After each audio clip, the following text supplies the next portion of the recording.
everyone. Happy Tuesday. I'm glad to be back. I was away on holiday with my fiance's side of the family last week at the lake. So I was not here talking to you guys, but I am back today talking about how to make joint-friendly eating easier in your life. Because I know that it can seem really daunting at times.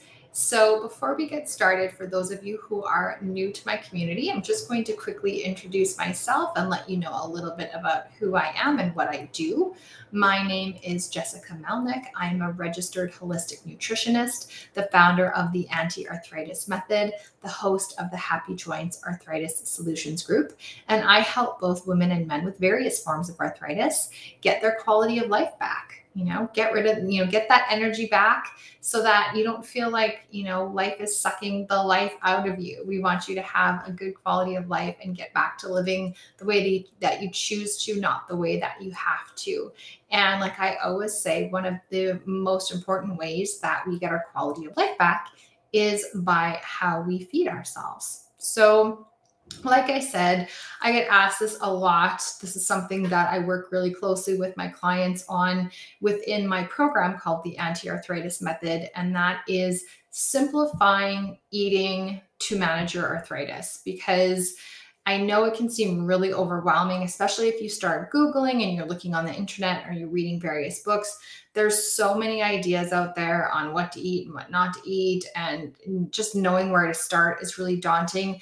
And then also just getting into the habit of making food for yourself and having it available regularly in order to stay on plan. So one of the very first things that we work on in my program, and that I have really learned is absolutely crucial over the years, is getting our mindset right.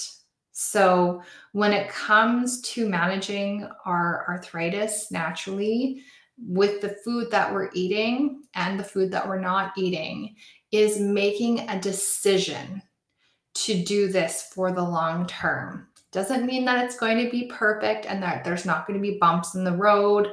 That's normal and that's human. What we're talking about is deciding that we are going to eat to take care of our body and our health to improve our quality of life.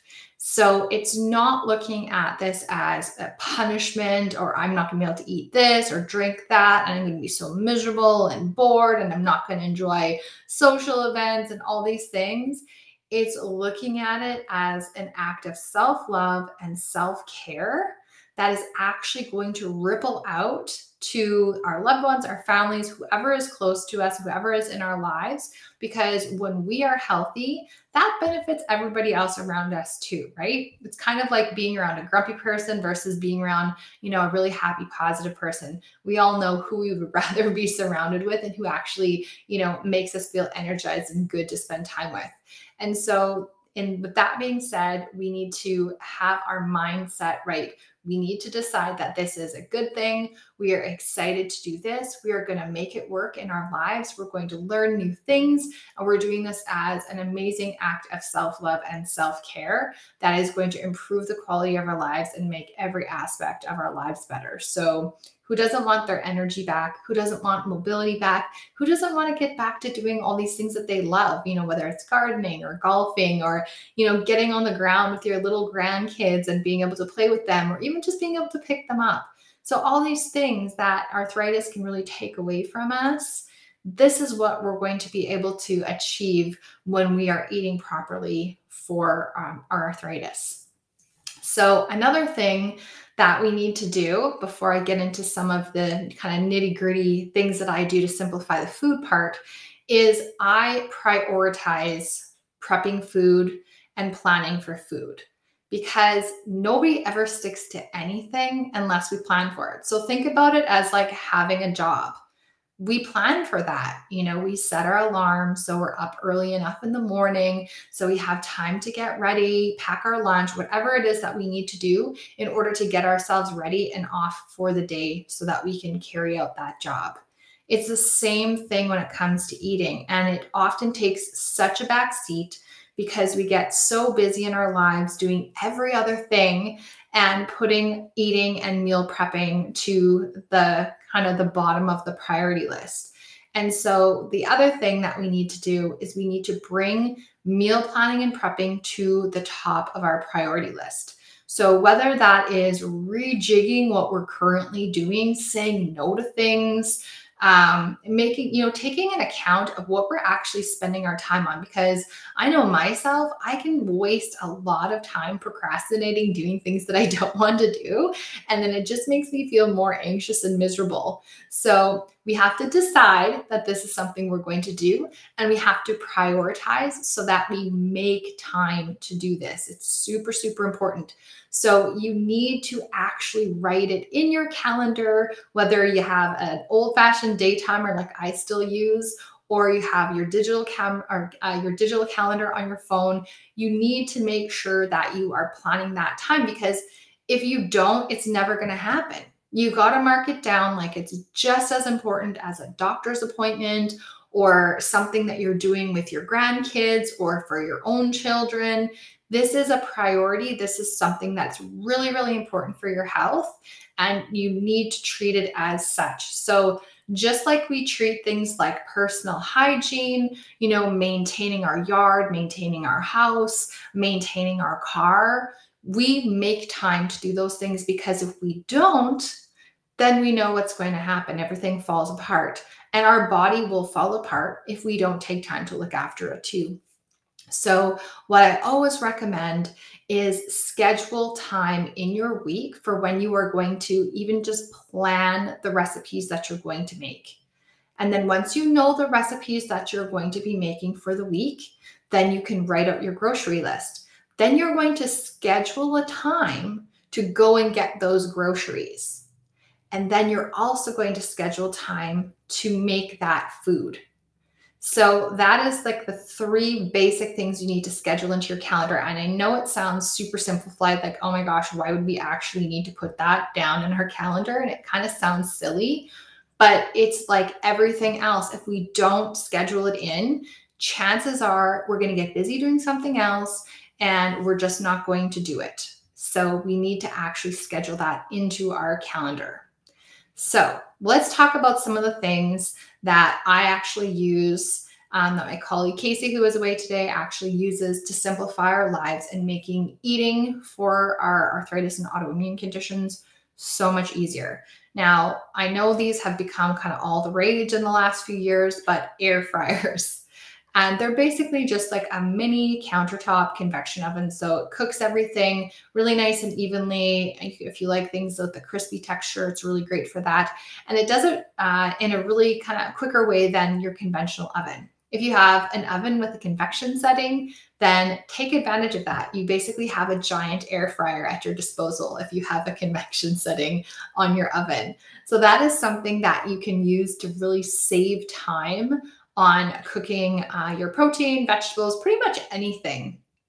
And there's so many recipes out there that you can use for air fryers that are super convenient, especially if you like that crispy texture. Another thing is that we have special websites that we love. So for some of the ingredients that we eat and sometimes use within our program that maybe aren't as conventional, that you're not going to find at your regular grocery store. So for example, I love tiger nut flour. It is actually not a nut, it is a tuber. And it is a grain-free flour that I love to use to make things like pancakes or muffins, sometimes cookies, waffles. It can be used in a variety of joint-friendly recipes. It's not found at your regular grocery store. Maybe if you have a Whole Foods near you, you could find it there.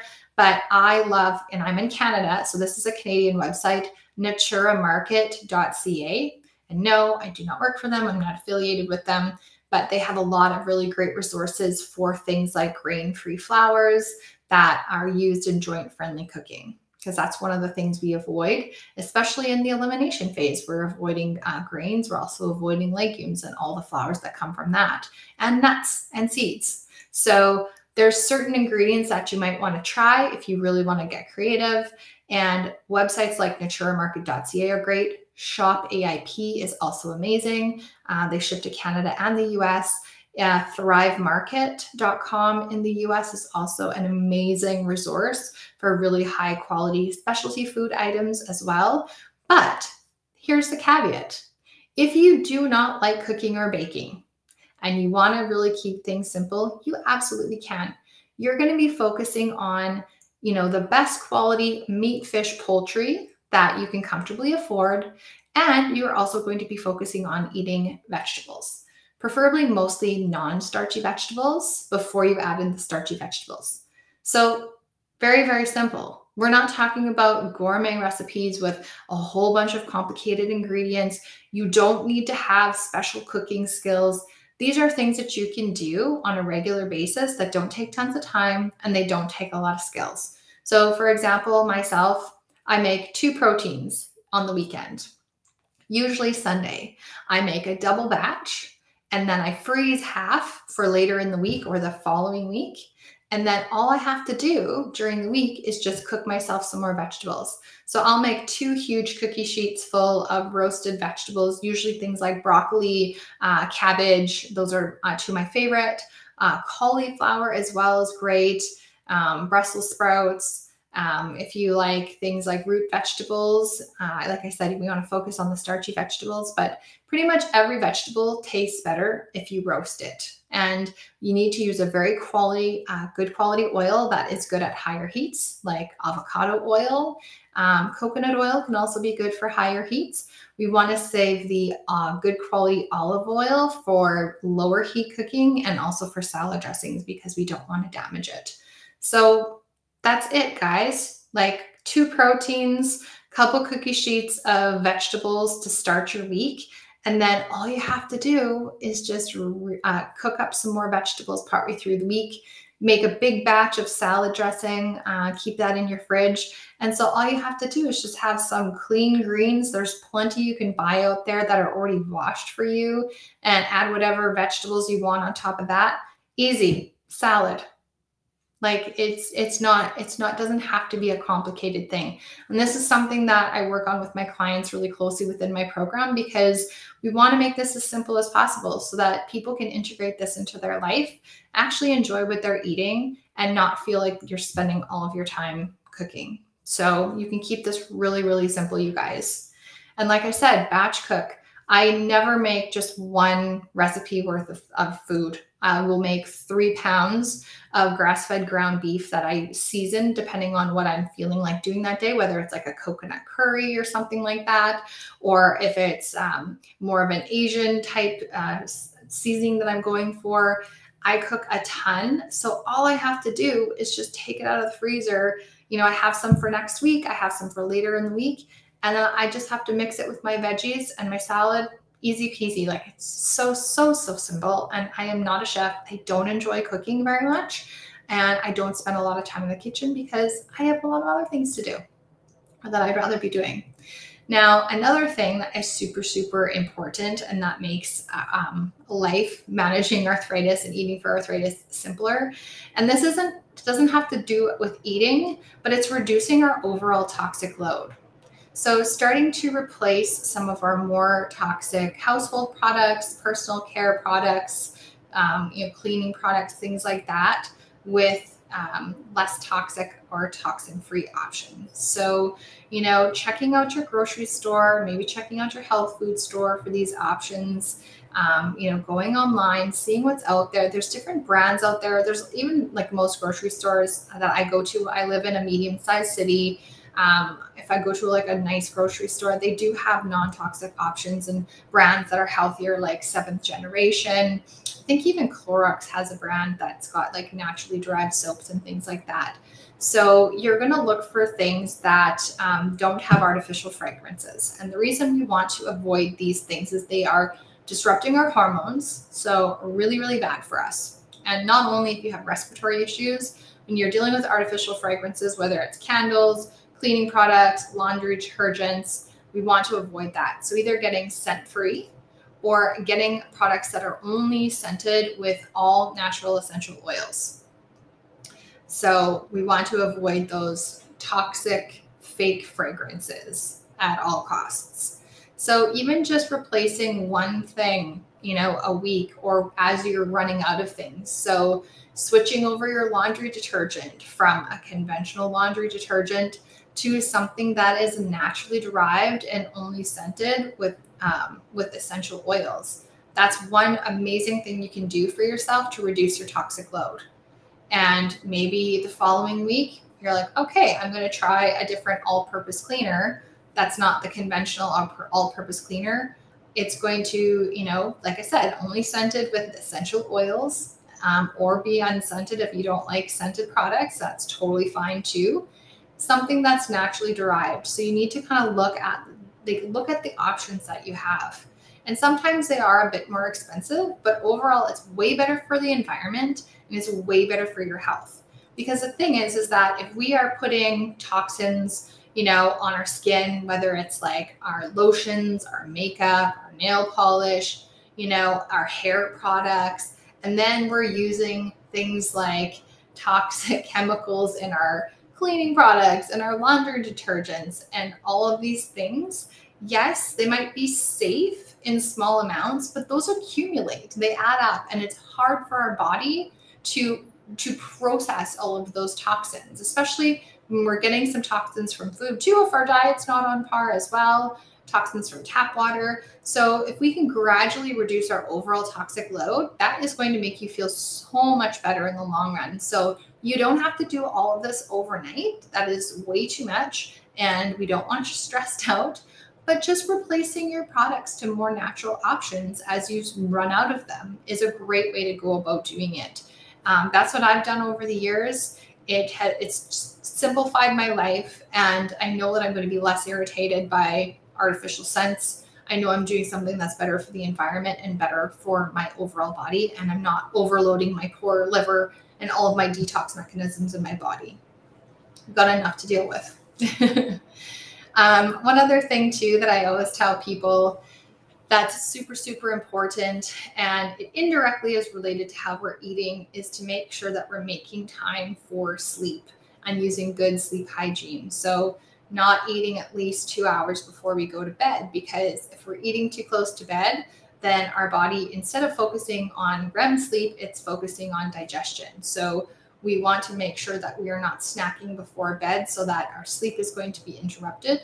We also want to make sure that we're using blue blocking glasses if we are watching TV or in front of our phone or computer screen within a few hours of bedtime as well, because that blue light is really, really stimulating, and that is also going to interfere with our sleep too.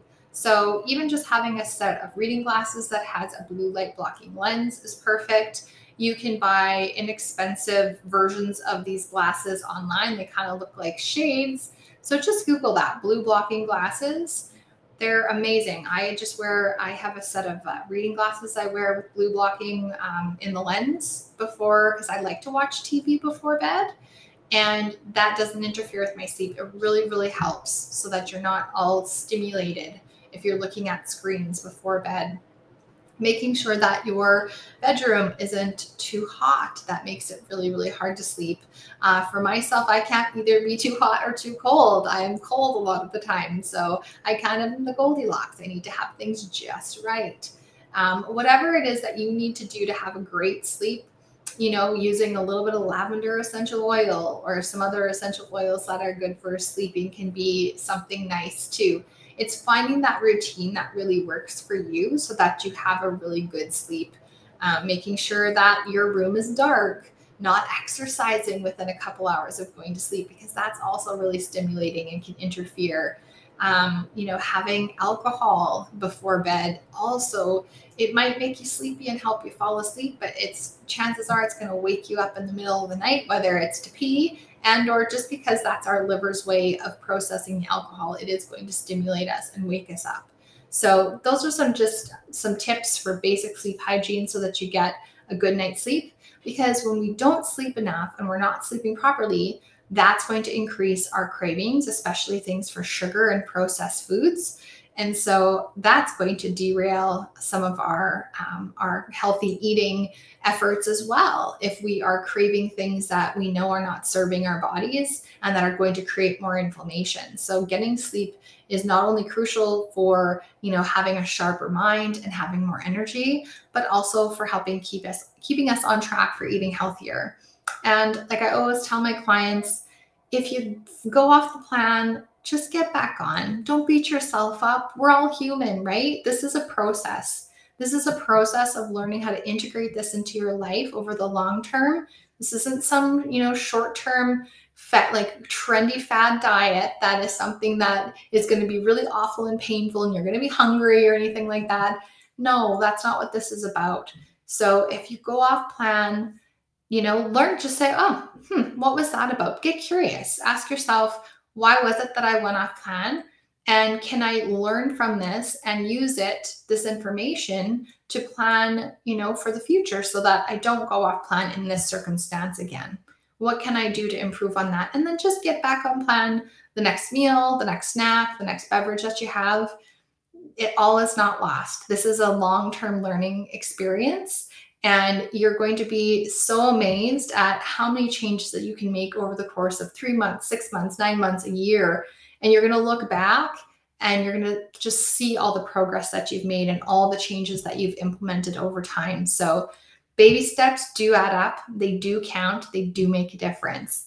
So I hope that was helpful, you guys. If you have any questions about what I've talked about today, feel free to comment below. I love to hear from you guys and I love to hear from my community. So I hope you guys have a wonderful rest of your day. And I will hopefully be back here later this week to share a new recipe with you guys. Awesome. Take care. Talk to you soon.